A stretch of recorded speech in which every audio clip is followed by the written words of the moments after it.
Пусть флаг нашей страны, Российской Федерации, когда поднимается, у каждого из нас, россиян, будет одно чувство гордости за то, что мы живем в России, за то, что мы россияне, за то, что мы любим свою страну.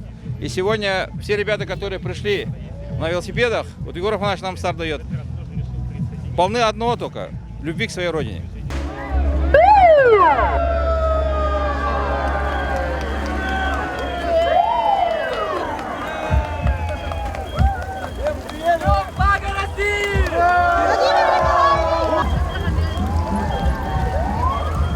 Мы вот стартуем сейчас в честь Дня флага, показывая именно дружбу и солидарность.